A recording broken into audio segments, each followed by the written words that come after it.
6 months ago, my mother knelt on the ground, begging me to donate a kidney to my stepsister. 6 months later, on the night before my wedding, she knelt again, begging me to give up my fiancé to her beloved daughter. My biological brother slapped me across the face. Ophelia, why are you being so selfish? Can't you see she's dying? It's fine. In 2 months, I'll be dead too. That should make everyone happy. Chapter 1. On the night before my wedding, my mother knelt on the floor and pleaded with me. Ophelia, please don't get married yet. Let Tony spend some time with Miriam, okay? Miriam has depression, and when she heard about your engagement, it got worse.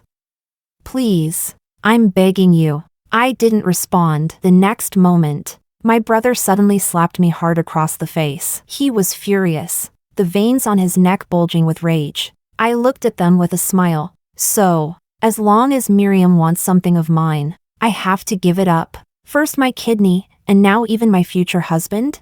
My mother's eyes were red with tears. Miriam is still young. She can't live without Tony. I promise, once she gets better, we'll let Tony marry you, okay? My brother gripped my wrist. Ophelia, stop being unreasonable. We're a family. Isn't it good if Miriam can stay alive? Tony walked in just then. His expression was unreadable. He was still wearing the tuxedo he was supposed to wear at our wedding tomorrow. I could see the hesitation in his eyes, but all he did was pat my head and say, Ophelia, wait for me. The three of them hurried out. As if in a rush, they left me alone, like a ridiculous clown. On the bed lay the traditional red wedding dress and the white gown I was supposed to wear tomorrow. I looked at the makeup box, where I had placed my health report from just yesterday, and I thought, it's okay, I'll be dead soon too. Then everyone will be satisfied. The kidney I gave away 6 months ago, and now even my future husband, they all belong to her. Chapter 2. My mother had already informed all our friends and relatives. No need to attend tomorrow. The wedding was cancelled. Tony, too, notified his side of the family. The wedding was postponed. As the bride, I had no say in any of it. Just like 6 months ago, when Miriam was diagnosed with uremia and needed dialysis and a kidney transplant, the whole family was asked to get tested for compatibility. I had always been the most overlooked member of this household, but on the day the results came back, my mother, stepfather Uncle Lin, and my brother did something rare. They didn't stay at the hospital with Miriam Lin, but instead stayed home to prepare a grand dinner for me. I had never been treated like this in my entire life. It was almost overwhelming, but not a single one of them remembered I was allergic to seafood. My mother spoke to me in a coaxing voice. Ophelia, we got the results. You're a match with your sister. You can save her. I stared at the seafood on the table, then suddenly looked up at the 3 people in front of me. Do you remember that I'm allergic to seafood? My brother threw his chopsticks in my face, his expression full of suppressed anger. Ophelia, Miriam is dying, and you're nitpicking about a seafood allergy? My mother burst into tears. Ophelia, you have to save her. Don't forget, all your tuition and living expenses growing up were paid for by your Uncle Lin. You should be grateful. Outside, it was pouring rain. My mother got down on her knees. My brother glared at me like I was the villain, and Uncle Lin looked at me with pleading eyes. I gave a small smile. Mom, if I donate this kidney, can you promise me that you'll stop asking me to give up everything for her?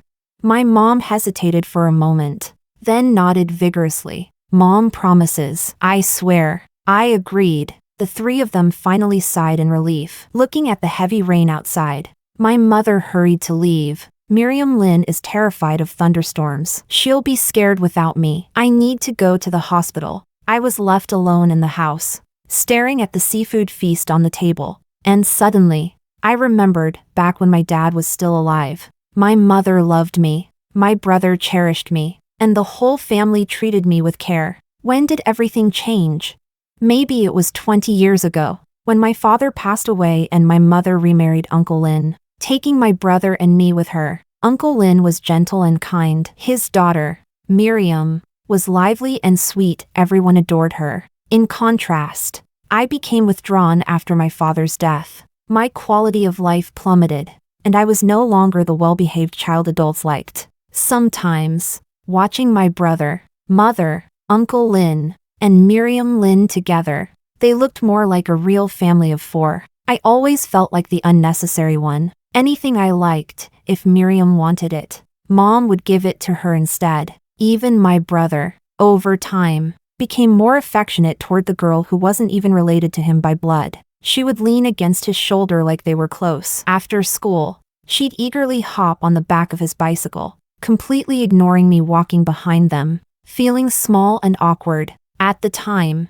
Miriam said to me, "Sister, your mom and brother belong to me now. You're really just extra." As I stood there stunned, my eyes starting to redden, she had already run to my mom, clinging to her and acting sweet, then turned back around to stick her tongue out at me. Chapter 3. Thinking back on everything, I lay curled up on my wedding dress. A sudden, searing pain tore through my body, so deep it felt like it was in my bones. Tears streamed down my face uncontrollably. I curled up on the wedding dress I had spent so long choosing, crying like a stray puppy that had been abandoned. The next day, I packed up my things and returned to the small home Tony and I had shared. I sent him a message. "Tony, I think we need to talk." His reply came quickly. It was a selfie of him and Miriam together. He looked just like the carefree college freshman I had first fallen for, smiling brightly, relaxed and unburdened. I knew Miriam was the one who sent it. I tried calling my mother. She picked up, but spoke in a low, evasive voice. "Tony's here with Miriam. Her condition has stabilized a lot." "All right. I can't talk now. I need to bring her some soup." I tossed my phone aside and looked over at the little dog whimpering quietly in the corner. It jumped up onto me, sniffing my scent, then lay down across my legs. Maybe it could smell that something was wrong with me. It looked unusually downcast. I patted its head. "Buddy, Mom has to go handle something. I'll come back to get you." Then I drove to the hospital. Uncle Lin and my mom were by Miriam's bedside, lovingly peeling apples for her. My brother and Tony were sitting beside her, playing mobile games and trying to help her rank up. I forced myself through the pain and opened the door. Miriam's expression darkened instantly. She clung to Tony and put on a pitiful act, eyes turning red. "Sister, can't you please give Tony to me?" Tony quickly stood up and shook off her hand. "Ophelia, I was planning to come home in a bit." Uncle Lin looked a little embarrassed, but still gave me an awkward smile. "Ophelia, Miriam's not well yet. When she recovers, we'll all happily attend your wedding." Suddenly, Miriam seemed to snap, like something inside her had been triggered. She held her head and screamed. My brother wrapped his arms around her gently, trying to soothe her. "Don't be afraid, Miriam. It's okay. I'm here. I'll always be here." My mother shoved me out the door. "What are you doing here? Don't you know seeing you will upset her?" I stared directly into my mother's eyes. "Mom, do you still remember that I'm your biological daughter?" Her eyes flickered with hesitation, but she still coldly pushed me away. "Ophelia, stop being unreasonable. Don't forget, it was your Uncle Lin who paid for your college and graduate school. You should be grateful." I grabbed her hand, still unwilling to give up. "Mom, I'll give all the money back to Uncle Lin. Can you please?" She slammed the door shut in my face. Without even glancing back, I stood there in a daze, finishing the sentence I never got to say. "Can you please stop treating me like this?" Tony eventually came out. His eyes were filled with guilt. "Ophelia, there's nothing going on between me and Miriam. Her depression is really serious." I looked at the man I had loved for 7 years, since freshman year, and finally, I exhaled deeply. "Tony, that summer during my first year of grad school, when Miriam insisted on doing her internship in our city, our family's pet camera caught everything you two were doing every single day." His face turned pale, his fingers clenched tightly around my sleeve. "Ophelia, nothing happened between me and her." I nodded. "Right, nothing happened. You played games together, binge-watched shows, walked my dog, and even when she badmouthed me, even when she stole a kiss while you were napping on the couch, you didn't push her away. Ophelia, we're about to get married." "Tony, we're not getting married anymore." I tried to play dumb. I really did. But even pretending can't hide the truth anymore. Miriam is more likable than me. Everyone prefers her. I just can't keep acting like I don't see it. She's been sending you those cute Flirty selfies for years. You never replied. But you were moved, weren't you? As I turned to leave, Tony suddenly hugged me from behind. Ophelia, I'll go home with you. We've been together for 7 years, 7 years. And just then, Miriam appeared at the window. Without warning, she slammed her head into the wall. The sound was sickening. Blood trickled down her forehead. She stared at me with a twisted expression. Ophelia, why do you have to take everything from me?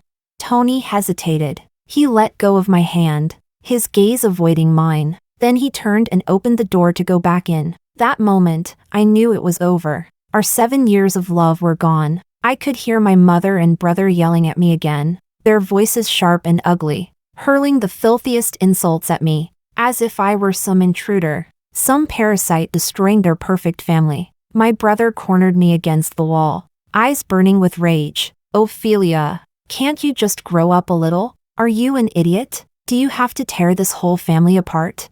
I looked at him and at my mother, and I said, don't worry, Tony belongs to your precious Miriam now. Chapter 4. Tony didn't come after me. I drove home, hollow and numb. I packed up all my things and left the home we had lived in together for 7 years, taking my dog with me. Funny, really, after 7 years, everything that belonged to me in that house could fit into just a few boxes. I was going to find Aurelia, my best friend. She had long since escaped the city for a carefree life on the grasslands. When I called her, she was out there herding sheep.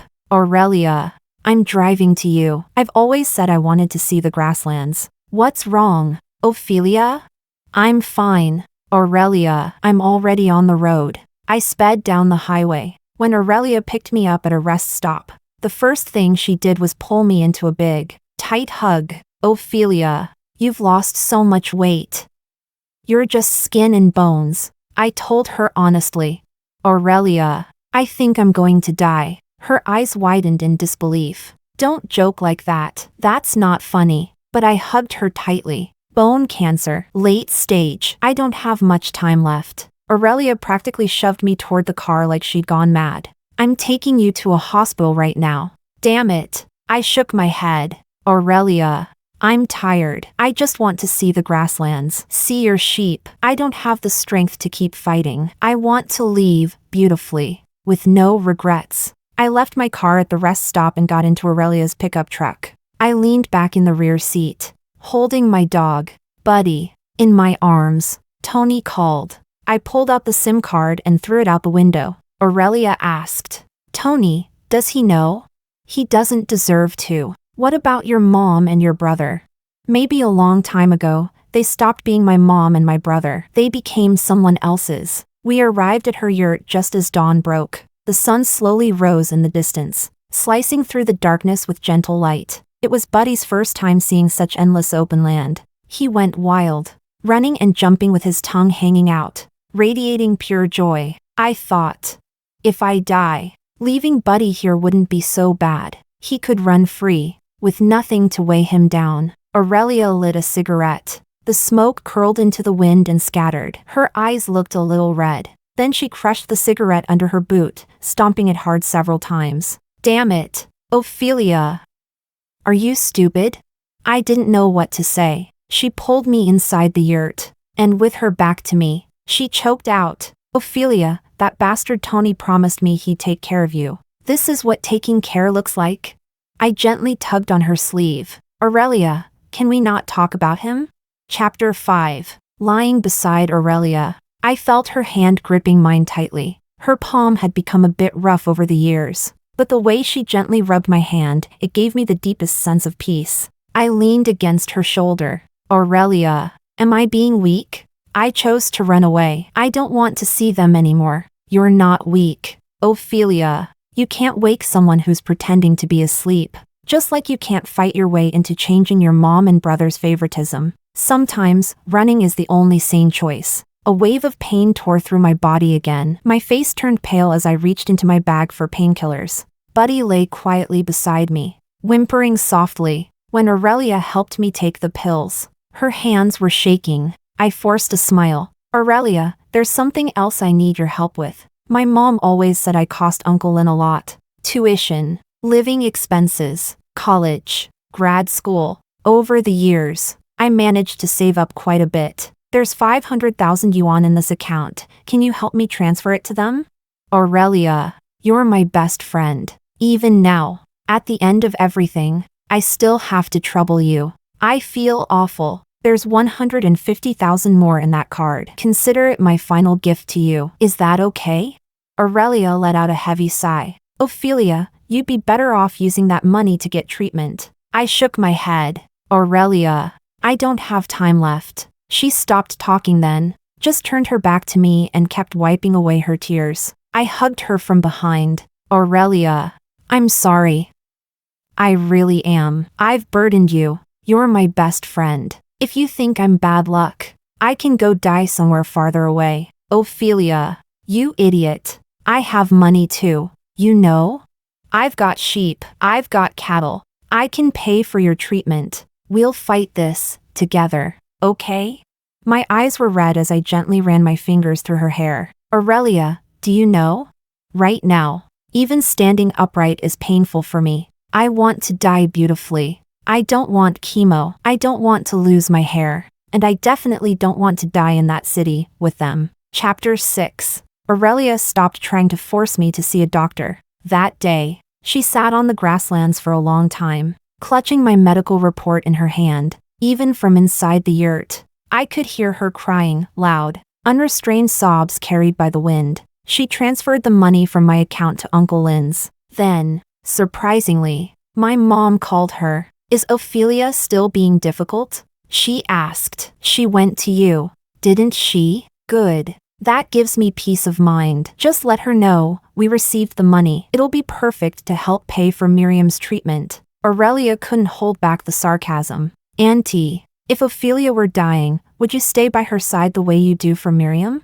My mom's voice turned sharp, even aggressive. Ophelia, tell Ophelia to stop being so petty with Miriam. Ophelia snapped. Auntie, hasn't one of Ophelia's kidneys already repaid your so-called years of raising her?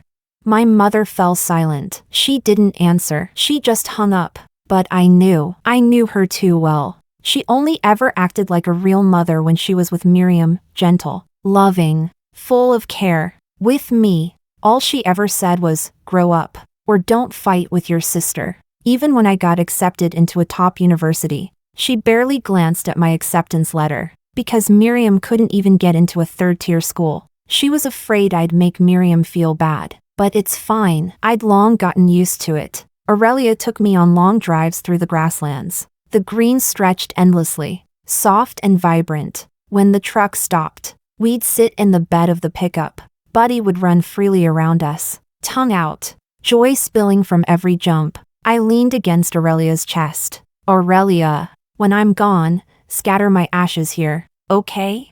By next spring, this patch of grass will be even greener. Ophelia didn't answer. She just pulled out a piece of candy and popped it into my mouth. All right, let's not talk like that, okay? But she still cried. I asked a doctor. They said if a patient doesn't have the will to fight, the disease progresses faster. You donated a kidney just 6 months ago. That's when you got sick, isn't it? I gently patted her hand. Ophelia, I really don't have the strength anymore. She hugged me tight, and suddenly I remembered so much from when we were kids. Ophelia, do you remember? When my dad passed away, and all those kids bullied me, saying I didn't have a father. You were the only one who stood up for me, protected me. Ophelia didn't speak, just choked on her sobs. Tears dripped onto my forehead, but I kept talking. You protected me back then, and now, before I die, I want to give you one last gift. I listed you as the beneficiary on my critical illness insurance. You have to live well. Ophelia. She broke down completely. Ophelia, you've already thought about what happens after you die? I wiped her tears away. Silly girl. Didn't you say this grassland is your favorite place in the world? So now, whenever you come here, you'll see me, and Buddy too. He's such a good dog, really. Just a little picky with food. Doesn't like kibble. Only eats the meals I make him. I'll teach you over the next few days. If he's with you, I'll be at peace. He'll be so happy here. I looked into the distance and saw Buddy wagging his tail, tongue out, smiling at me. So good. This is the place. He'll be all right. Aurelia held me tightly, pleading with desperation. Ophelia, don't do this. Please don't. Let's go get treatment. I don't want your money. I just want you. If you're gone, what's the point of the money? If you're gone, I won't be able to take care of your dog alone. Chapter 7. What's the point of wasting money on someone who's about to die? I looked at Aurelia and spoke solemnly. Aurelia, I don't want to waste any more time. Please, let me spend the rest of my days with dignity. My nose started to bleed again. She panicked, scrambling to stop the bleeding, then suddenly stood up and shouted, "Why is it never the bad people who die?" She drove me back to the yurt. The moon was dim, the stars scattered. Even the baby lambs in the herd had started to rest. I turned on my phone. There were messages from Tony. He'd gotten my backup number. They were erratic and conflicting. First saying we should break up, then begging me not to leave. I didn't even need to guess. It was obviously Miriam sending them. Then, a familiar number popped up on the screen. I answered. It was my brother. His voice was awkward, but he spoke anyway. Ophelia. Miriam really does like Tony. Can you maybe? I cut him off before he could finish. Bruno. It's okay. I already agreed. I'm not clinging to Tony. If Miriam can win him over, then he'll be hers. His tone turned slightly impatient. What's that supposed to mean? Pain gripped my body again, weakening my voice. I let out a soft laugh. Do you remember, Bruno? Back when Dad was still alive, you used to carry me on your back and run around everywhere. Bruno, I gave all the money to Uncle Lin. Do you think he can give me back my mom and my brother now? His voice suddenly changed, alarmed. Ophelia, what's going on? Where are you? I felt something release inside me, like a knot finally loosening. I whispered, Bruno, I gave Lynn's family the money, my kidney, and my boyfriend. That should settle everything, right? Now Mom can stop saying I'm ungrateful, right? Bruno, will you still be mad at me for not loving my sister enough? Everything's hers now. Ophelia, where are you? Bruno, if I could choose, I wouldn't want to be Ophelia at all. I hung up.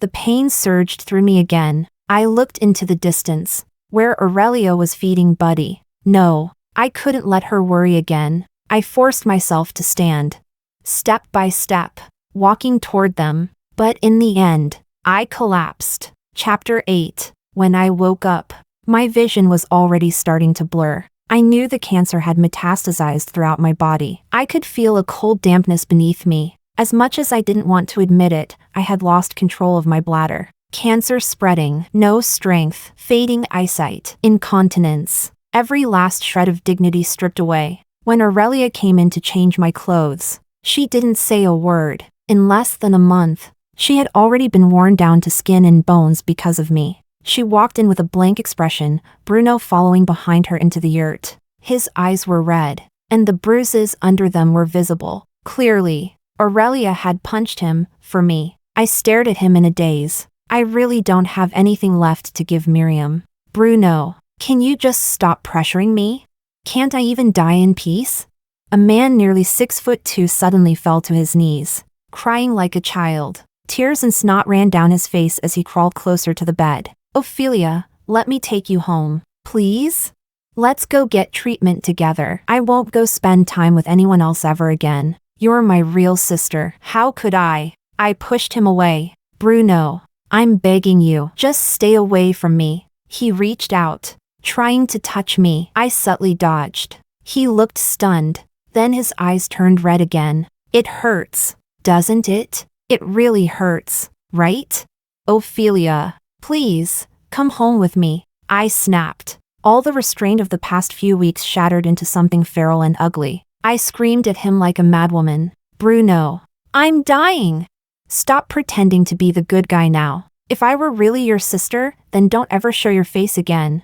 Aurelia took him out. Only then did the silence return. She wiped her eyes. He came on his own. I kicked him out. Don't upset yourself. I didn't know what Aurelia had said to him, but he never showed up again. Day after day of pain. Even the painkillers stopped working. I bit down and bore it in silence. Only when Aurelia left the yurt would I dare let out soft cries of pain. Buddy didn't like running around anymore. He stuck close to me, never leaving my side. Even so, one day I pushed through the pain, just to play fetch with him one last time. I raised the frisbee high and flung it as far as I could. But Buddy didn't move. He just lay next to me, clinging to my leg. I stroked his head. Don't you want to make mommy happy?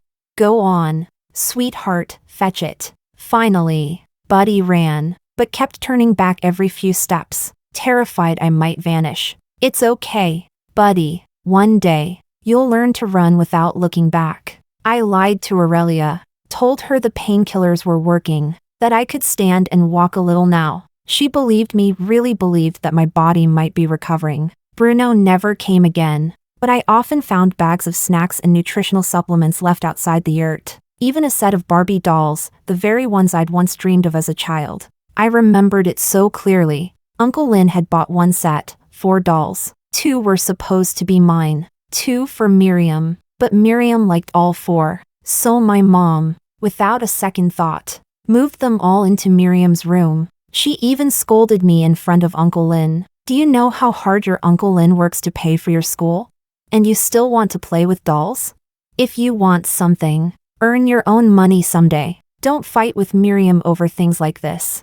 Aurelia hesitated. Maybe Bruno's really sorry. Maybe he's trying to make things right. I shook my head. Aurelia, even if he really wants to treat me well now, it's meaningless. I don't need it anymore, and I don't want him living the rest of his life in guilt. Let him go. Let him think I'm still alive, somewhere far away, doing just fine. Aurelia let out a long sigh, but said nothing more. Chapter 9. Tony had started calling Aurelia. She already hated him to the core, so her words were sharp and merciless. Bruno had never told them about my illness, because I'd threatened him. If he told anyone else or brought anyone here, I swore I'd never forgive him for the rest of my life. On the call, Tony sounded drained. His voice was hoarse, pleading. Aurelia, you're her best friend. Please.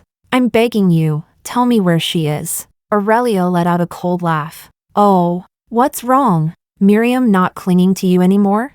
Depression and frail health since childhood, yet still manages to be bright and sunny. No wonder everyone's falling over themselves to feel sorry for her, right? Tony paused. Ophelia has always been a kind person. I don't understand why she's pushing me away this time. She even donated a kidney to her sister 6 months ago. Why can't she be more tolerant now? I know she's hurting, but Miriam's depressed. She's unstable, suicidal. What were we supposed to do? Just let her die? Aurelia snapped. Then let her die. She hung up. After the call, I suddenly realized I'd wet myself again. The look on my face must have been awful. Aurelia lifted me in silence, changed the bed sheets, and helped me into clean clothes. I whispered, Aurelia, I'm sorry, I'm such a burden. She shook her head fiercely. Don't say that, please. Ophelia, don't ever say that. To comfort me, she still took Buddy out to herd sheep, living as if everything were normal. She didn't want me to worry, but I knew. I saw everything. While they were out, I took out a pen and paper and wrote my will. I couldn't endure the pain anymore. I couldn't keep dragging her down, and I didn't want to watch my dignity be stripped away bit by this disease. Chapter 10. They deserve a normal life. I placed my will next to the insurance documents I had bought before falling ill. In the end, I decided not to drive. The tires would damage the grass. The young shoots had only just begun to thrive. Why crush them?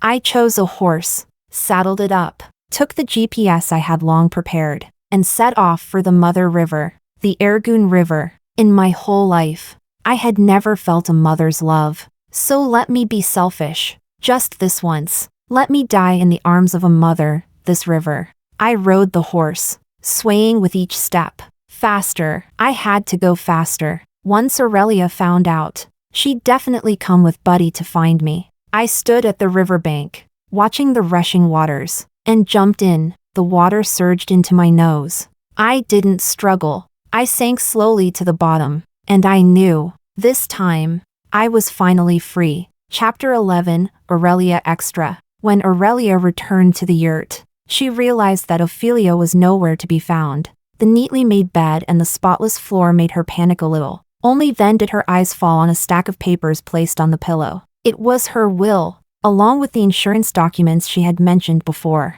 Buddy, the little dog, seemed to sense something too, and began to panic. On the will it said, "I'm sorry, Aurelia, I really can't endure the pain anymore. I've never known a mother's love in this life. So let me end it all in the Mother River." Aurelia drove with Buddy, taking a detour around the highway, and finally arrived at the riverside. A group of herders surrounded a small area tightly. At that moment, Aurelia's heart sank to the bone. She pushed through the crowd and saw Ophelia, her face pale as snow. The local police on the prairie conducted a brief investigation. Upon seeing Ophelia's will, they didn't say anything more. Aurelia was completely stunned. Buddy circled anxiously around Ophelia's body. She suddenly recalled what Ophelia had said when she first arrived. "Scatter my ashes on this grassland. Next year, the prairie will be even greener." With the help of the herders, Aurelia held a small funeral for Ophelia. As the flames roared into the sky, Buddy went wild, trying to charge into the fire. Aurelia clutched him tightly, tears streaming down like rain, her nerves breaking again these past few days. "Ophelia, you bastard." When Bruno showed up with the snacks that Ophelia liked, he saw the red glow in the distance, the group of herders, and a few monks. He walked closer. When he saw Aurelia holding Buddy and crying uncontrollably, he still tried to convince himself that the one in the flames wasn't his sister. He squatted down, looking at Aurelia. "Who is that?" Aurelia stared at Bruno with hatred. "Who is that?" "That's your biological sister. Bruno, don't you think it's a little too late to come and atone now?" Bruno froze for a moment. "No way. No, she can't be my sister." Bruno went mad, trying to rush into the sea of flames, but was stopped by the herders nearby. As the fire burned the body, the sound of crackling filled the air, the sound of skin, flesh, and bone breaking. Aurelia's heart felt like it was being pierced by 1,000 needles. When the fire finally died down, Buddy lay on the grass, tears falling. Aurelia patted Buddy's head, walked forward, and carefully placed Ophelia's ashes into a box. "Bruno," from the side, "can you give her back to me? Let me take her home." Aurelia ignored him. She quietly and carefully gathered all of Ophelia's ashes and looked at Bruno. "Bruno, you're not worthy." She picked a nice day, clear sunlight, the sheep grazing lazily, and placed a small pinch of Ophelia's ashes into a tiny glass bottle, turning it into a necklace and wore it around her neck. She gently stroked the little bottle. "Ophelia, we won't be apart anymore." She drove to the place she had once brought Ophelia, and gently scattered her ashes across the grassland. Bruno had been following her all along. When he saw the wind blow Ophelia's ashes into the air, drifting everywhere, he broke down. He knelt in front of Aurelia. "Aurelia, please, let me take her home." Aurelia suddenly let out a cold laugh. "Bruno, what home? Didn't you all destroy her home bit by bit with your own hands? Miriam is your real sister. Ophelia never wanted to have anything to do with you." Bruno sat on the ground. Aurelia said, "Ophelia said she wanted to be scattered here, because the grass will grow greener next year." Bruno, like a madman, snatched a handful of ashes and ran off. Aurelia stood stunned for a moment, then murmured to herself, "Ophelia, they'll all pay for what they did in the next life. Don't be part of that family again." Chapter 12, Bruno Extra. Bruno held that handful of ashes and carefully placed it into the pink urn he had prepared long ago. He gently stroked the urn, murmuring to himself, "Ophelia, didn't you love pink the most? Big brother's taking you home now." But he knew Ophelia would never call him brother again. He had always thought of Ophelia as that obedient little girl, the kind who never cried, even when their mother took away the things she loved and gave them to Miriam. In time, he even began to think maybe Ophelia didn't really like those things after all. So giving them to Miriam was fine. Miriam, with her sweet words, would cling to his neck and act all cute, always winning their mother's affection. He had witnessed it all. Uncle Lin worked so hard to support the 3 siblings, it wasn't easy. He understood their mother's cautious humility, and he understood that constant phrase she repeated to him and Ophelia. You must learn to be grateful. At first, he felt sorry for Ophelia, but as time passed and her personality grew stranger and more withdrawn, he no longer had the patience to care for a teenage girl full of sensitivity and doubt. He thought, once she grew up, everything would be fine. But he didn't know when it started, when he became just like their mother. When Ophelia was admitted to a top university, he bought her a new laptop, intending it as a gift. But then Miriam said, "Brother, is this my gift for starting college?" And just like that, he nodded. He saw the look of disappointment in Ophelia's eyes. He wasn't blind, but he told himself, it's okay, there will be other chances. When Ophelia got into graduate school, he bought her an iPhone 12, but before he could give it to her, Miriam found it. Brother, is this for me? For the first time, Bruno said no to Miriam. This is for Ophelia. She got into grad school. Miriam's eyes turned red, and she suddenly burst into tears. You don't love me anymore, do you? You only love Ophelia, right? And Bruno softened again. Okay, then it's for you. He clearly saw Ophelia standing behind the door, but he didn't say a word. Thinking of this, Bruno felt disgusted with himself. He looked at his own hands, remembering that he had once slapped his own sister for Miriam. On the plane, tears streamed down his face like rain. Passengers all turned to look at this man, whose sorrow spilled out in silence and sobs. That stormy night, when everyone in the family, including himself, had pressured Ophelia to donate her kidney, how much pain must she have been in? Bruno didn't dare imagine. On the eve of her wedding, when her own birth mother knelt and begged her to give up her fiancé, how deep must her heartbreak have been? Bruno couldn't bear to think any further. Whenever he closed his eyes, he saw the tear-filled eyes of Ophelia, standing outside the hospital room. He had seen that look of disappointment in her eyes. He hadn't been blind. When Ophelia said, "Don't worry, Tony belongs to your beloved Miriam now." It wasn't that he didn't want to go after her. He just thought, it's okay, I'll make it up to her someday. But he didn't know that the day Ophelia left, there would be no more someday. Chapter 13, Extra. After Bruno returned home, his mother and Uncle Lin were still at the hospital, staying with Miriam. He drove over to the hospital. Outside the hospital room, Tony was still calling Ophelia's phone. Bruno paused, his voice hoarse. Stop calling. Ophelia is dead. Tony, what did you say? Tony punched Bruno out of instinct, shouting, "What the hell did you just say?" Bruno wiped the blood from the corner of his mouth and repeated, "Ophelia is dead." Tony was about to throw another punch when the door suddenly opened. Bruno's mother appeared, looking annoyed. "Bruno, you said you went to find Ophelia. Where is she? Tell her to come back and apologize to Uncle Lin. He'll return the money to her. There's no need for her to keep hiding from us. In the end, we're still a family." Bruno looked at his furious mother, and suddenly, a dark thought crept into his heart. If she found out Ophelia was really dead, would she fall apart too? Like he did? He said coldly, "Ophelia has come back, but she can't come back on her own." His mother, as expected, was even more enraged. Miriam rushed over to support her. "Mom, don't be mad. Maybe sis is just mad at me." Bruno suddenly showed a strange, twisted smile. "She's definitely not coming back, because she's dead." His mother frowned. "Are you insane? How could you curse your own biological sister like that?" Tony suddenly panicked and called Aurelia. Aurelia's voice came through the phone. After Ophelia died, she named a few people as the beneficiaries of her insurance. "I'll come back in a few days to help handle the arrangements." She hung up. Bruno's mother still refused to believe it. "Stop messing with me," Miriam shrieked beside her. "Brother, are you teaming up with sister to scare mom?"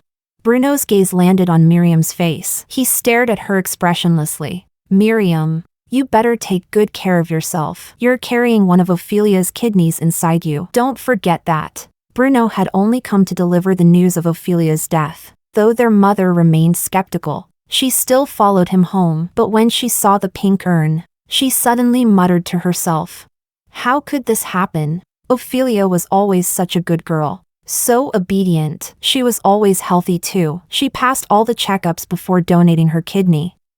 There was nothing wrong with her. No, This can't be real. Chapter 14, Extra. Aurelia drove Buddy back to the familiar city. She entered Ophelia's home. Her room was small and dark, partitioned off from the kitchen. In contrast, Miriam's room faced south, warm and bright. Decorated with a pink princess bed and white curtains, it truly looked like a princess's room. Aurelia's contempt for Ophelia's mother deepened. Ophelia's mother still refused to believe that Ophelia had died. It wasn't until the insurance agent, along with Aurelia, presented the will and death certificate that she finally collapsed to the floor in stunned silence. Her so-called stepfather, on the other hand, remained indifferent. Tony's eyes were red. Even Buddy didn't want to go near him. The insurance agent spoke slowly. MS. Ophelia purchased this insurance policy 2 years ago. The listed beneficiaries are her mother, her brother, MS, Aurelia, and Mr. Tony. Now that MS, Ophelia has passed,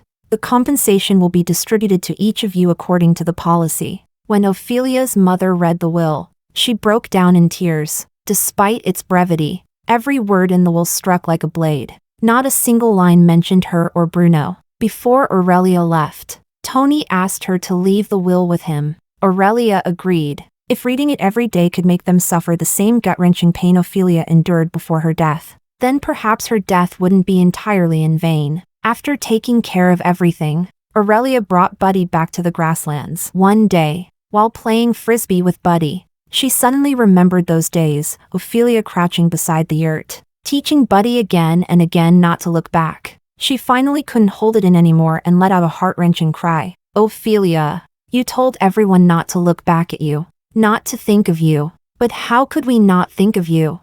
It was said that after a period of confusion and instability, Ophelia's mother eventually chose to divorce Uncle Lin. Miriam, however, never once felt that she had taken anything that rightfully belonged to Ophelia. Before Ophelia's mother moved out, Miriam looked smugly at them and said, "Didn't my dad marry you to take care of me? Now that your daughter is dead, you can finally give me all your love." My dear mom. That was when Ophelia's mother finally woke up. She realized the true heartless one she had been scolding all these years wasn't her daughter, it was the stepdaughter she had spoiled like a precious gem for 20 years. She didn't dare think about what she had done to her daughter in her final days. She began to suffer from insomnia, aging rapidly, muttering every day, "Ophelia, Ophelia, come see mommy, okay? Mommy will buy you your favorite doll.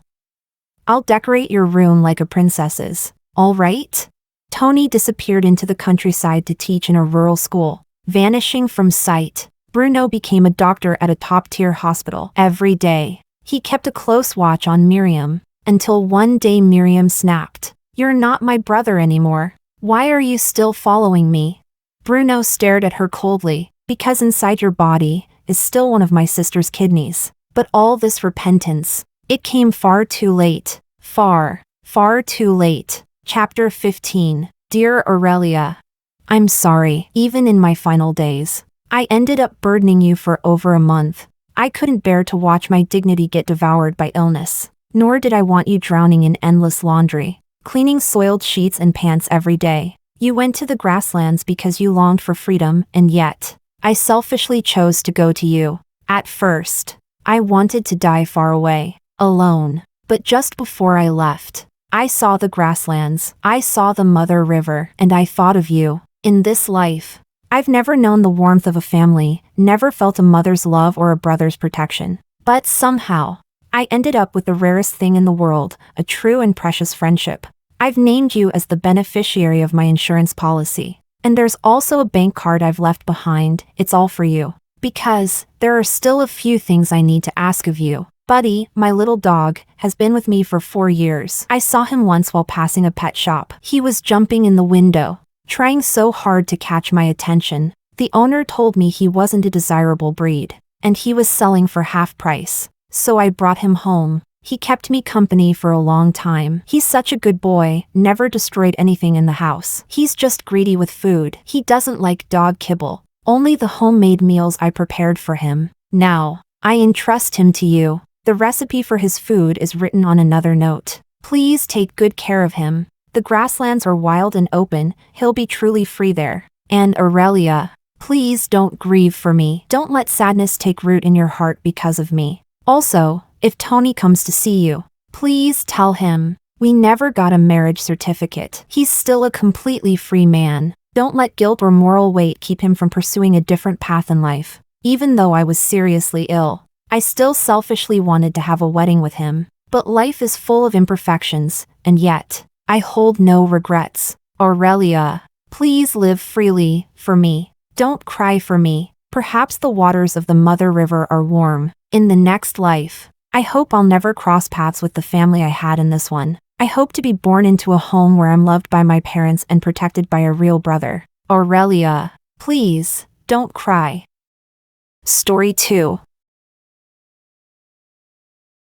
My boyfriend's ex-girlfriend had a car accident, and her memory stopped at the year they were madly in love. To help her regain her memory, they rekindled their romance at my engagement party, kissing passionately in the rain while driving my convertible. But they hit and killed a pedestrian. Naturally, my boyfriend ordered me to take the blame and pay compensation for his ex-girlfriend. He said Diana couldn't handle any more shocks. I responded lightly, "Oh, she can't handle it? Then you deal with it yourself." After all, the one they killed was his own mother. Chapter 1. You shameless homewrecker. Give me back my Leo. On the day of my engagement party, while I was still basking in the sweet atmosphere of finally getting what I wanted, I turned around to see a woman in a hospital gown suddenly burst through the door. She pointed at me and started cursing. It was Leo's ex-girlfriend, Diana. Before I could react, Diana rushed forward and slapped me hard across the face. She yanked my hair violently. "You be *TCH. How dare you seduce a man away from me?" I was completely stunned. When I came to my senses, her other hand was already reaching to tear off my clothes. USL*T. Don't you love seducing men? Let me see just how filthy you are. Leo! In my panic, I instinctively shouted Leo's name. Only then did he snap out of it, pushing Diana away and shielding me behind him. "We broke up a long time ago. Why are you even here?" Looking at his sulky expression, I felt a complex mix of emotions. But Diana, upon hearing this, burst into tears right in front of Leo. Her eyes were filled with disbelief as she looked at him. "Leo, you just proposed to me yesterday, and today you're with this sly fox?" She then flaunted the ring on her hand, the one that men are only allowed to buy once in their lifetime. I remembered Leo telling me just a few days ago that his slot had been used up by his scummy brother. Turns out, he lied to me. That ring was now on Diana's finger. A wave of bitterness welled up inside me as I looked at it. She sniffed hard, as if she were about to break apart. Then she raised her hand and slapped Leo across the face. "You scumbag!" Leo was caught off guard by the slap, frowning. "Are you out of your mind?" But when he noticed the hospital gown she was wearing, he hesitated for a moment. It was as if he suddenly realized something, and he walked over to her with a smile. He reached out to wipe away her tears. "All right. Stop crying. It won't look good if you keep crying. Haven't I already prepared an engagement party for you?" He glanced at the untouched food on the table. Then, holding Diana's hand, he led her to the table and thoughtfully pulled out the seat at the head of the table for her. Only then did Diana stop crying, but she glared at me angrily. "Then who is she?" "She's..." Leo glanced at me instinctively but couldn't meet my eyes. "She's just an actress I hired. I didn't want to get nervous, so I hired someone to practice." Seeing the evasiveness in his eyes, a fire ignited within me, burning so fiercely that I could hardly breathe. With a cold smile, I said, "That's right. I'm just an actress." After he wrapped his arm around Diana's shoulders and said, "Everyone here, please be my witness. Diana will be my wife from now on." He left the room without looking back. "Diana, be good. I'll go pay her." Amid the congratulations of friends and family, Leo affectionately ruffled Diana's hair and chased after me. He grabbed my arm. "Chloe, you saw it. Diana has amnesia." As I met his serious gaze, I suddenly felt a wave of indifference. "Don't blame her. She means no harm. She just loves me too much. I don't want her to be too sad. We'll reschedule the engagement party. Once I help her regain her memory, she'll naturally accept reality." Diana has never been unreasonable. So, the engagement party would be rescheduled after all. After saying that, he deliberately raised his voice toward the room. I've already paid the balance. You can leave now. And then Diana's playful voice followed. Give her another 100. She acted pretty well. I felt a lump form in my throat, my nails digging into my palms. After a delayed pause, I managed to mutter, all right. As I turned to leave, Leo snatched the keys to my convertible from my hand. He weighed them in his hand, flashing me a knowing smile. Diana's never ridden in a convertible. I'll take her for a spin later. And on the way back, I saw something that made my heart stop. On the day of our engagement party, my fiancé, driving my convertible, was passionately kissing his ex-girlfriend in the rain. How absurd. While I was still staring at the direction where they disappeared, unable to calm myself, I received a call from Leo's father. The old man's voice trembled, choking up for a long time before he finally spoke. Chloe, where are you and Leo? Why can't I reach him on his phone? Your mother-in-law had a car accident. She's in the hospital right now, being resuscitated. The doctor says, it doesn't look good. Chapter 2. After hearing the news, I hurriedly offered a few words of comfort to the old man, then turned and called Leo, but his phone was off. Helpless, I flagged down a taxi and rushed to the hospital ahead of him. By the time I reached the floor Leo's father had told me about, the sound of crying echoed throughout the hallway. I saw Leo's father sitting on the ground, weeping uncontrollably. I was about to step forward to comfort him, when he shot me a red-eyed glare. Why are you only getting here now? His face quivered with rage as he pointed a finger at me, shouting, aren't you supposed to be rich? Why didn't you get here earlier and take your mother-in-law to a better hospital? How could she? As he spoke, he clenched his fists, beating his chest in agony, shaking his head repeatedly. As for your marriage to Leo, maybe it's better to just call it off. I couldn't help but think back to when I first started dating Leo. Just because I was 3 years older than Leo, he and his mother made every effort to make things difficult for me. In response, I would always bring gifts to visit them during every holiday. I even busied myself around their house like a daughter-in-law. I thought my sincerity would be enough to win them over, but they didn't even bother showing up for the engagement party. And now, they wanted to blame me for the pain of losing a wife. I couldn't help but feel a deep sense of coldness, but I wasn't about to argue with an old man, especially since he had just lost his wife. So, I turned and spoke to the police officer handling the case to get the details. The accident had occurred not far from the hotel where Leo and I were hosting our engagement party. Leo's mother had been on her way to pick up some leftover food, but she was struck by a speeding car and thrown far away. Despite the hospital's best efforts, she died from her injuries. As he spoke, the police officer pulled up a piece of surveillance footage from the scene. Due to the car's excessive speed, the camera wasn't able to capture the license plate of the vehicle involved. However, we believe we'll be able to identify the driver soon through other surveillance networks. As I watched the light blue convertible speed through the frame, my eyelid twitched, especially when I noticed that there were 2 people in the car, a man and a woman. A bad feeling began to rise within me, and with just one glance, I recognized the jacket worn by the man in the passenger seat. It was the one I, as a fashion designer, had personally created for Leo for our engagement party. Every stitch and thread had passed through my hands. How could I not recognize it?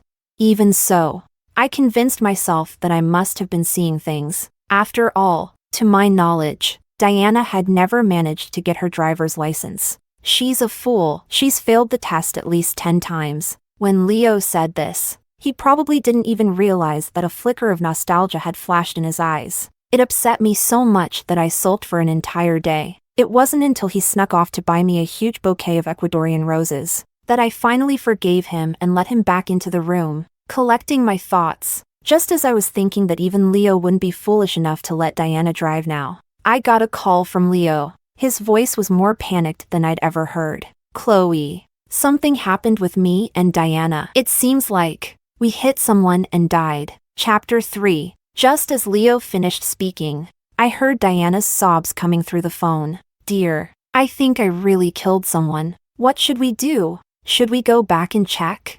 Am I going to jail? Then I heard Leo's hoarse voice, full of affection, comforting her. "It's okay. I'm here for you." The sound made me feel sick to my stomach. I spoke coldly. "So, what now?" Leo choked up for a while before ordering me in a self-righteous tone. "Take a cab here right now and take the blame for Diana. With your status, this small matter shouldn't be a problem for you. But Diana is different. She can't handle any more stress." I was stunned for a moment. I never imagined such nonsense could come out of Leo's mouth. In his eyes, killing someone is a small matter? It's true, when it comes to the person you love, people can regress to having zero intelligence. Like a monkey, he kept repeating that he was there for her. But the best plan he could come up with was for me to take the fall? What a perfect little scheme he'd cooked up. I replied with a flat "oh." Perhaps I was too dismissive. Because Leo suddenly got angry. He started yelling at me over the phone. "Chloe, what's with your attitude? It's just asking you to take the blame. Do you have to be so sarcastic about it?" I couldn't help but laugh in disbelief. With a smirk, I asked him mockingly, "Why don't you take the blame then? You were sitting in the passenger seat. Wouldn't it be more convenient for you to take the fall?" Leo was stunned by my response and replied incredulously, "Is this how much you love me? Making your fiancé take the blame for you? Take the blame for me? So now it's my fault that Diana killed someone?"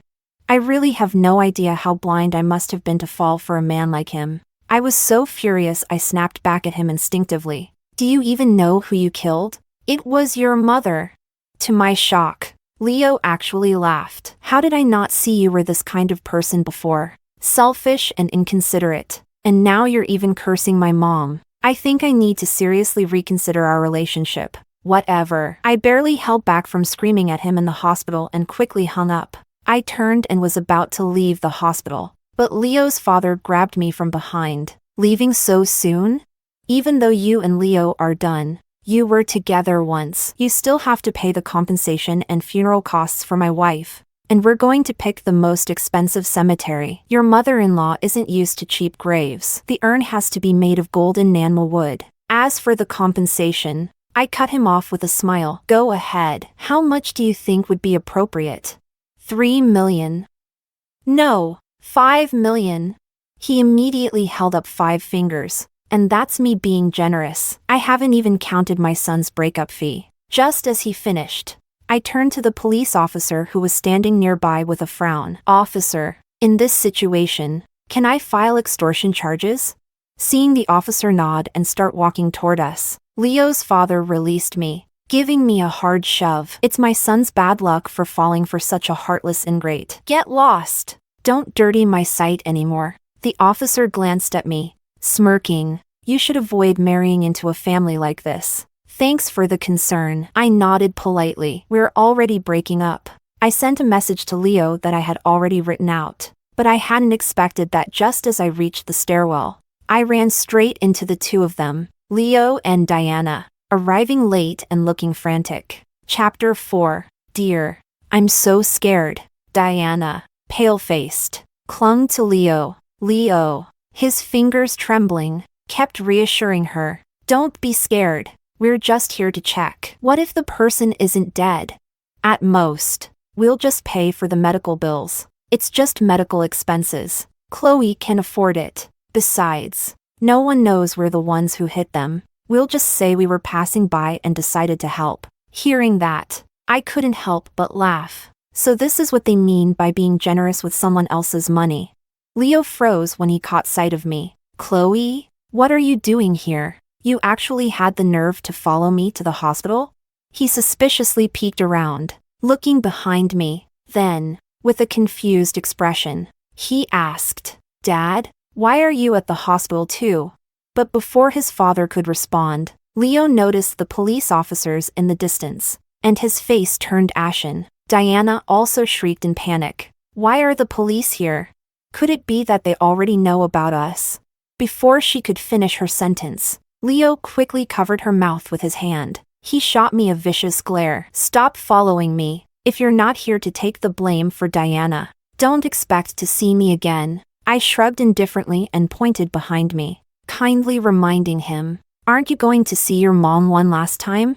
If you don't go now, you won't get another chance. But instead of reacting, Leo spat at my feet. Stop talking nonsense. You're just saying all this to get my attention, right? Well, Chloe, let me tell you something, we're done. Didn't you get the memo? I smiled, holding up our chat history in front of Leo. I dumped you a long time ago. You're breaking up with me? Leo gritted his teeth in disbelief. Just as he was about to say more, the police, alerted by the commotion, started walking toward us. Seeing this, Leo grabbed Diana and quickly fled the hospital. That day, Leo's father suffered a heart attack from his rage. Though he was saved, a stroke left him with a crooked mouth and paralyzed on one side of his body. He was admitted to the hospital. Out of a sense of duty, I decided to organize a funeral for Leo's mother. The night before, I sent messages to Leo's friends and family, but the responses were either "oh" or "okay," or other dismissive replies.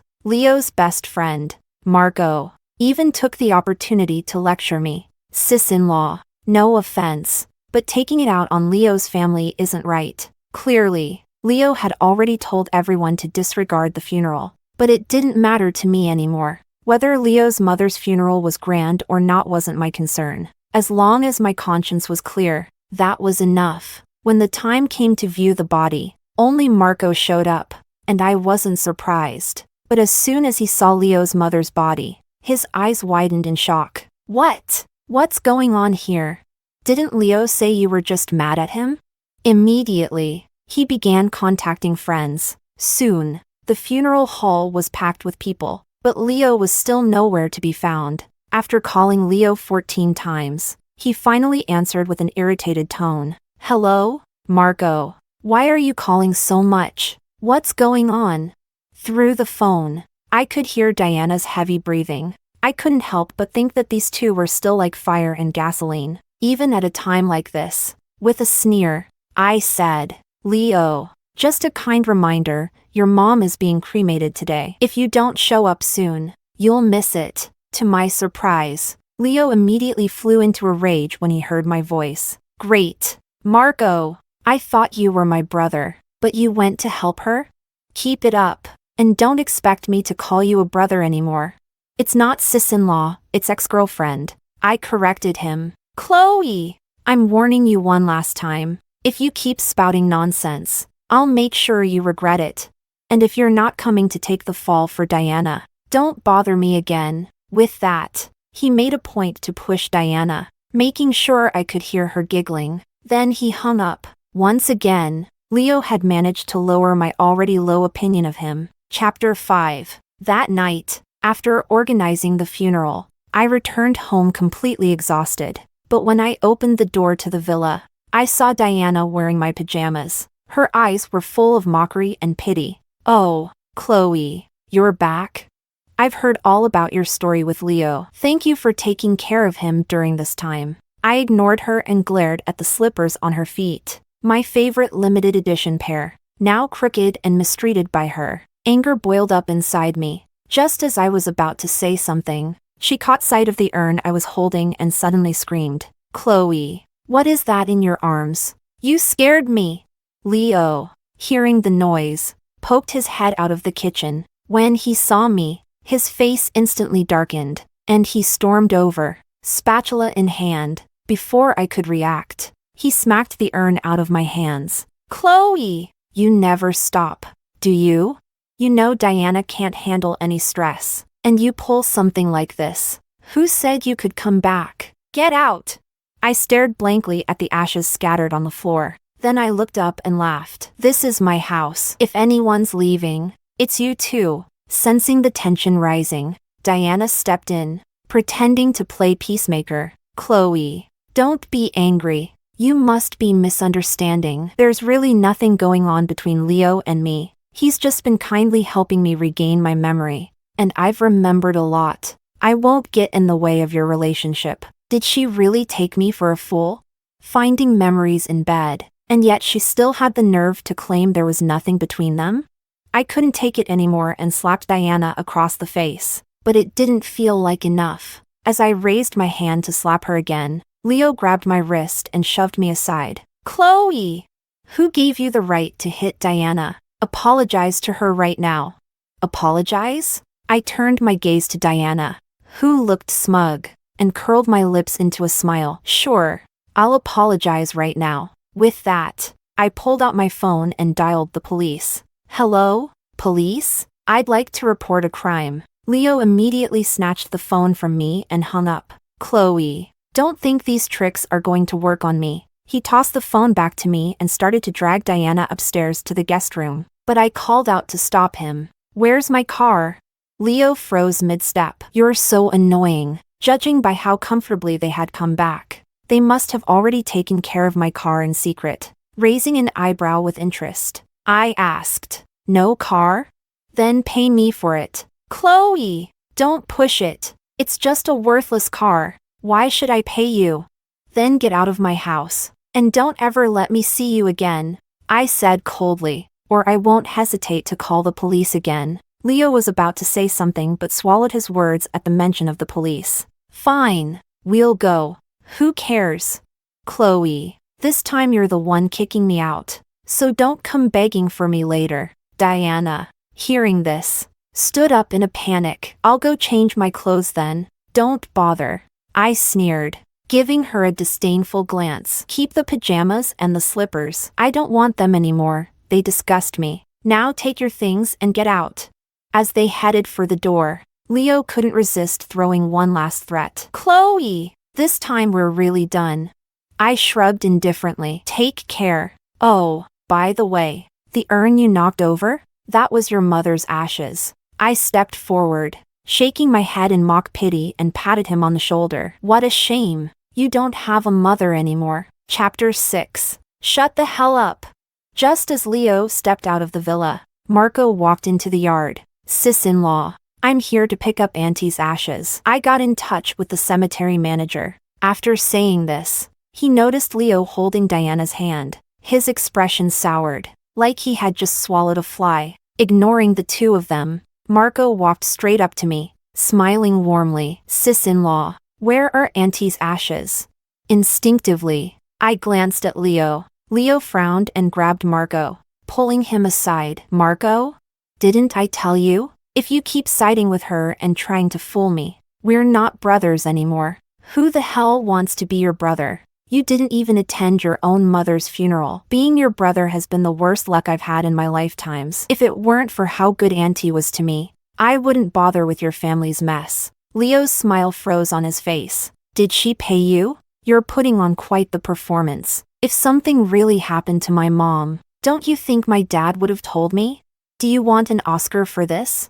Screw your Oscar. Marco glared at him, furious. After a long pause, Marco let out a nonchalant "Oh." Oh, you mean your dad? He had a stroke. He's been paralyzed for a while. No idea if he gets smacked around by the caretakers when he messes his pants. Then Marco glanced back at me. I stepped aside, revealing the scattered ashes on the floor. You can't take them anymore. Leo scattered them. At my words, Leo rushed over, terrified, shouting, Mom!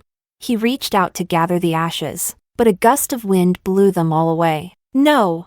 He tried to catch them, but his hands grasped only air. He collapsed to the ground, muttering, This can't be real. You're lying. This isn't happening. My mom couldn't have just died out of nowhere. Oh, right. I said. I forgot to tell you, your mom was killed by your precious Diana. That's bullshit. Just as I finished speaking, Diana screamed at me. How could I not recognize Auntie? The person I hit was some old, blind woman. She was ugly and wrinkled. It couldn't have been Auntie. Stop trying to stir up trouble. But before I could respond, Marco suddenly spoke up, looking at Diana with pure disdain. How did I never realize how ugly you are before? He then glanced at Leo with contempt. This is what's got you so smitten that you don't even recognize your own mother? You must be very hungry. With that, he turned and walked out of the yard without looking back. Leo and Diana quickly chased after him. Chapter 7. The next time I saw Leo, it was already noon the next day. In just one night, he seemed to have aged 10 years, his hair streaked with gray, his cheeks sunken, even the wrinkles at the corners of his eyes had deepened. I thought that, After learning the truth, he might finally show some remorse. But to my surprise, the moment he saw me, he flew into a rage. His eyes were fierce, glaring at me with hatred. Chloe! I talked to my dad. If you had just transferred my mom to a better hospital in time, she wouldn't have died. It's your fault she's dead. I couldn't help but think, like father, like son. Seeing him poised to come at me in a fit of rage, I quickly stepped back into the villa, hiding the baseball bat behind me. He sneered, his tongue pressing against his cheek. Since you're heartless, don't blame me for being ruthless. Just then, a group of police officers entered the yard, led by Diana. Officers, it's her! Tears welled up in Diana's eyes as she pointed at me. Heartbroken, she's the one who killed Auntie with her car. Auntie was always so good to her, but just because she couldn't make it to the engagement party, Chloe cruelly ran her over. As she spoke, Diana broke down, crying hysterically. Not only was she pinning the blame on me, but she was implying it was intentional. She was trying to destroy me. But then Leo suddenly played the good guy. Officers, this really isn't Chloe's fault. She had too much to drink that day. I should have stopped her from driving. If anyone's to blame, arrest me. His words earned him a stern rebuke from the police. Nonsense. It's not up to you to decide who we arrest. You knowingly let your fiancé drive drunk, and now you're trying to cover it up. Do you even realize that's a crime, obstruction of justice? I really underestimated Leo. His tactic of sacrificing a pawn to protect the king was played flawlessly. Let's see what kind of storm they can stir up next. Soon, one of the police officers turned to a man dressed as a mechanic. Take a closer look. Is this the person who took the car to the scrapyard that day? I didn't need to guess. It was obvious Leo had already bribed him. But the man still pretended to carefully examine me before nodding. Yes, it was her. As soon as he spoke, Leo and Diana exchanged satisfied smiles. The investigating officer then addressed me. You're Chloe, the owner of the sky blue Porsche, correct? I nodded. The officer's tone softened a bit. You are suspected of causing a fatality while driving under the influence. Please come with us to the station for further investigation. Fortunately, I had prepared for this, or today would have ended very differently. I said, I'm willing to cooperate, but I suggest the officers listen to this recording before making any decisions. Suddenly, the frantic voices of Leo and Diana came from my phone speaker. Chloe, Diana and I have run into some trouble. It looks like we hit someone. Dear, I think I really killed someone. What do we do? Should we go back and check? Am I going to jail? I hit some blind old woman. She was ugly and old. There's no way it was Auntie. Stop trying to stir things up. Because of my job, I've always recorded my calls to keep track of client requests. Turns out, it saved me today. After a moment of silence, the officers turned their attention to Leo and Diana. At first, Leo tried to hold his ground, pointing at me and shouting, Officer, she's lying. The recording must have been faked using AI. But the police replied, We'll take it back for analysis to determine if it's real. At this point, Leo suddenly panicked, desperately trying to distance himself from Diana. Officer, it was her. She was the one who made me do it. Without her, I wouldn't have had the guts to cover it up, even if you gave me 100 chances. Really, it's all because of that wicked woman seducing me. Just moments ago, he didn't seem worried about being charged with obstruction. He must have thought that I, in order to protect myself, would drag him out of trouble too. But reality isn't a novel, and he didn't understand that the law treats everyone equally. Now that he's facing prison time, he's eager to kick Diana aside. How realistic. Diana, whom he had just thrown under the bus, stared in disbelief at first. Then, her face flushed with anger as she shouted, That's bullshit. I told you from the start I didn't even have a driver's license. Who insisted I try driving? And who swore they could fix everything and took me to destroy the car? Now you're trying to back out? No way. If I'm going down, I'm taking you with me.